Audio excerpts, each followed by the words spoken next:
नमस्कार, मैं गौरी, देख रहे हैं आप सी न्यूज़ भारत। वक्त हो चुका है न्यूज़ बुलेटिन का। बुलेटिन में बात होगी अयोध्या की। यहाँ स्मृति ईरानी के भंडारे में पहुंचने पर जमकर हुआ उनका विरोध। साथ ही बात होगी अंबिकापुर की। यहाँ महिला को किराना दुकान में खुले में पेट्रोल बेचना महंगा पड़ गया। बताएंगे कैसे महाराजगंज में प्रतिभा सम्मान समारोह में मेधावियों को किया गया सम्मानित। तमाम खबरों पर हम विस्तार से करेंगे चर्चा। विविध की पाल समाज द्वारा अमेठी के करौली गांव में एक भंडारे का आयोजन किया गया था। भारी संख्या में लोग यहां मौजूद थे। सूत्रों से मिली जानकारी के बाद इसी क्रम में स्मृति ईरानी भी भीड़ देखकर वहां भंडारे में पहुंच गई। उन्होंने मंच पर चढ़कर माइक संभाला, लोगों को संबोधित करने ही वाली थी। उस वक्त दूसरे साइड मंच पर एक युवक स्मृति ईरानी को देखते ही भड़क गया और माइक हाथ में लेकर युवक मंच पर माइक से भाषण करने लगा। स्मृति ईरानी का विरोध करने लगा। समाजवादी पार्टी जिंदाबाद, अखिलेश यादव जिंदाबाद के नारे लगने लगे, जिस पर स्मृति ईरानी असहज दिखाई दी। उन्होंने कहा, यह भंडारा है, राजनीति नहीं करनी चाहिए। मुझे भी बहुत कुछ करना आता है, कहना आता है। अमेठी का दंगल दिलचस्प मोड़ पर पहुंच चुका है। सोनिया गांधी के पीए किशोरी लाल शर्मा और केंद्रीय मंत्री अमेठी से सांसद स्मृति ईरानी के बीच मुकाबला है। मुकाबला दिलचस्प है। कई ऐसे ना हो कि जिस तरह से अपने पीए किशोरी लाल शर्मा की जीत के लिए राहुल और प्रियंका ने जाल बिछाया है, उस जाल में स्मृति ईरानी को फंसाकर उलझा रखा है। स्मृति को हार का सामना न करना पड़े। वहीं स्मृति ईरानी जी का कहना था कि कांग्रेस अमेठी में कहीं नहीं है। इस बार पिछली बार से ज्यादा मतों से मैं किशोरी लाल शर्मा को अमेठी से हराऊंगी। अयोध्या से सी न्यूज़ संवाददाता इंद्र बहादुर की रिपोर्ट। खबर अंबिकापुर से है। अंबिकापुर के कोतवाली थाना क्षेत्र अंतर्गत कंचनपुर में एक महिला को किराना दुकान में खुले में पेट्रोल बेचना महंगा पड़ गया। महिला पेट्रोल बेचने के दौरान अचानक लगी आग ने महिला पेट्रोल लेने आई युवक को आग की चपेट में आने से गंभीर रूप से घायल हो गया। इलाज के लिए दोनों को अंबिकापुर के मेडिकल कॉलेज अस्पताल में भर्ती कराया गया। इलाज के दौरान महिला की मौत हो गई। पेट्रोल लेने आए युवक का इलाज जिला अस्पताल में जारी है। बताया गया कि स्थानीय लोगों की सूचना पर मौके पर पहुंची फायर ब्रिगेड की टीम ने घर में लगी आग पर काबू पाने के लिए कड़ी मशक्कत करी। घर में मौजूद सदस्यों ने भागकर अपनी जान बचाई। वहीं कोतवाली पुलिस आगे की जांच में जुट गई है। अंबिकापुर से सी न्यूज़ संवाददाता राम कुमार सोनी की रिपोर्ट। खबर दमोह से है। यहां बैंक से 40 लाख की डकैती। जिले के मंगरेन थाना अंतर्गत फतेहपुर मध्यांचल ग्रामीण बैंक का मामला है। आरोपियों ने बैंक कर्मियों को कटर मार दिया घटना को अंजाम। वहीं दमोह जिले के फतेहपुर में संचालित मध्यांचल ग्रामीण बैंक में 40 लाख रुपए से अधिक की डकैती का मामला है।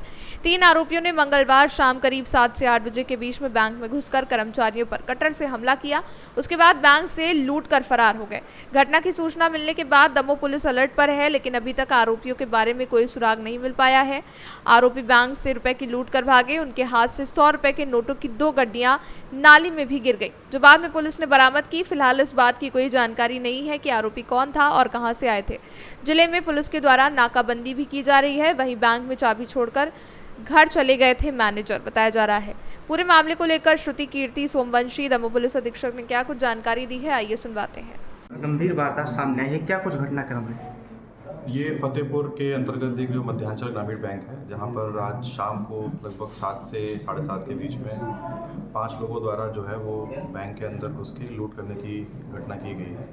उसमें बैंक के जो मैनेजर हैं वो यहाँ पर उपलब्ध नहीं थे। उनके एक डेली वेजर हैं जो यहाँ पर काम करने वाले हैं, वो यहाँ पर उपलब्ध थे। उनके साथ मारपीट करके लगभग 40 लाख रुपए, जैसा कि उन्होंने बताया है, वो यहाँ से लूट की हुई है उनकी। और अभी पुलिस की टीम यहाँ पर लगी हुई है। हम लगातार इसकी जांच कर रहे हैं और आगे जैसे जो अपडेट होगा आप लोगों मीडिया को दे दिया जाएगा। सर, क्या अपडेट मिला है अभी तक? कितने आरोपी आए थे, हथियारबंद थे, कैसे लूट की वारदात को अंजाम दिया? जो इसमें जो लड़का यहाँ पर जिससे मारपीट हुई है उसने अपने स्टेटमेंट्स बताया है कि लगभग 5 लोग थे, नकाब पहने हुए थे। उसमें से किसी को भी वो पहचान नहीं पाया, देख नहीं पाया। और उसके साथ उनके पास एक कट्टा था जो उन्होंने बताया, और उसके अलावा कुछ धारदार हथियार भी थे, जिससे उसने उसके 1-2 जगह पर कट्स भी किए हैं फरियादी के। उसके बाद वो लोग उसको एक कमरे में बैठा के रखे रहे, जहाँ पर उसको दबाव से बना के उसको बैठाया और उससे मारपीट की, और दूसरी टीम ने जाके सेफ से पैसे निकाले थे। सर, करीब कितने की लूट हुई? अभी इन्होंने जो आंकड़ा दिया है वो लगभग 40 लाख का है। उसको अभी इनका सिस्टम है उससे हम टैली करेंगे, तो रियल फिगर उसके बाद ही कंफर्म कर पाएंगे। सीसीटीवी फुटेज खंगाले गए हैं, क्या कुछ पाया है? कितनी टीमें गठित की गई हैं जांच के लिए? अभी हमने अपने 2 सब डिवीज़न जो ऑफिसर हैं एसडीओपी उनको इसमें लगाया है जांच में। एसडीओपी हटा और एसडीओपी उनके उनके जितने भी थाना क्षेत्र के थानाधिकारी हैं वो भी यहाँ पर आए हुए हैं। अभी लोकल सीसीटीवी फुटेज देखे जा रहे हैं, उस पर अभी बताना कुछ क्लियर नहीं है। बैंक की सीसीटीवी फुटेज अवेलेबल नहीं है क्योंकि वो जो आरोपी थे वो डीवीआर ले गए हैं साथ में। तो अभी बाकी और जितने भी टूल्स एंड टेक्निक्स हैं उनसे हम लोग जाँच कर रहे हैं। कब तक आरोपी पुलिस गिरफ्त में होंगे? दमोह जिले की सबसे बड़ी लूट। अब देखते हैं, अभी प्रयास कर रहे हैं कि जल्दी पकड़ा जाएगा। दमोह से सी न्यूज़ संवाददाता संतोष मोदी की रिपोर्ट।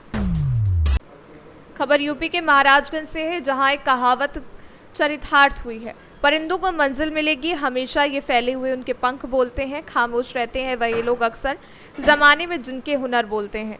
हम बात कर रहे हैं भारत नेपाल सीमा पर बसा महाराजगंज जिला, जिसे तराई का बेल्ट कहा जाता है।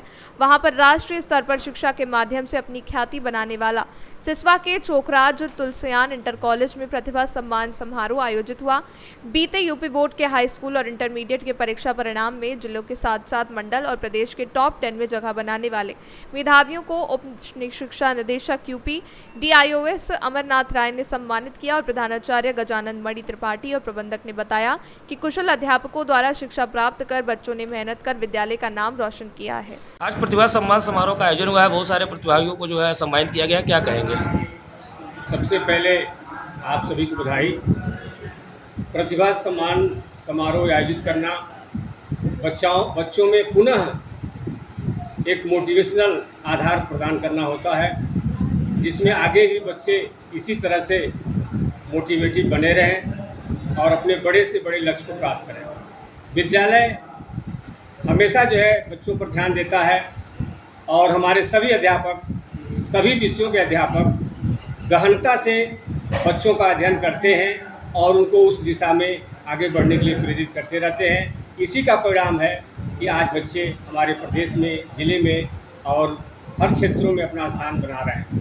बच्चों क्या संदेश देना चाहेंगे? बच्चों में संदेश यही है कि वह अपने आप को इसी तरह से वो ज्वानित बनाए रखें। आगे बहुत लंबी लंबी जिम्मेदारियां हैं और आगे जो है ये मोटिवेशनल जो है आगे बढ़ने में सफलता प्राप्त करेगी। कार्यक्रम रखा गया है, क्या कहेंगे इस पर? हमारे जनपद के जो बच्चे अच्छे अंक पाकर और प्रदेश में और जनपद में स्थान बनाया है, उन्हें सम्मानित करने का कार्यक्रम कर रहे हैं। आज इसी कार्यक्रम में चोखराज तुलसियान में जो हमारे 7वीं के 3 बच्चे 7वीं रैंक प्राप्त किए हैं, बच्चे 8वीं रैंक प्राप्त किए हैं, इन लोगों को सम्मानित किया गया। फिर जनपद स्तर पर भी जिन लोगों ने किया और सम्मानित किया गया। इससे बच्चों को काफ़ी प्रोत्साहन मिलता है और उनके मेहनत को, उनके परिश्रम को, उनके परिणाम को अप्रिशिएट किया जाए और बच्चों को भी इससे प्रेरणा मिलती है कि वो और बेहतर कर सके, ताकि उनको भी इस तरह से। बच्चों क्या संदेश देना चाहेंगे? बच्चों को बस मैं यही कहना चाहता हूँ कि जिस क्षेत्र में उनकी प्रतिभा है, बेहतर क्रियात्मक जो क्रिएटिविटी की तरफ है, उस क्षेत्र में वो अपने मेहनत से, अपने श्रम से, अपने प्रैक्टिस से वो आगे बढ़ने की कोशिश करें तो निश्चित ही सफलता का शिखर छूएंगे। महाराजगंज से सी न्यूज़ संवाददाता मनीष कुमार की रिपोर्ट। खबर मेरठ से है। यहाँ 8 वर्षीय बच्चे की गला दबाकर हत्या से हड़कंप मचा है। बच्चा कल से लापता था, पहले पीटा फिर गला दबाकर हत्या करी गई है। हत्या कर मैदान में डाले गए हत्यारे शव, वहीं अपहरण के बाद बच्चे की हत्या की आशंका जताई गई है। पुलिस फॉरेंसिक टीम मौके पर पहुंचकर जांच में जुटी है। थाना टीपी नगर क्षेत्र का मामला है। मेरठ से सी न्यूज़ संवाददाता नवनीत की रिपोर्ट। फिलहाल के लिए न्यूज़ बुलेटिन में बस इतना ही। देश दुनिया की बड़ी खबरों के लिए देखते रहिए आप सी न्यूज़ भारत।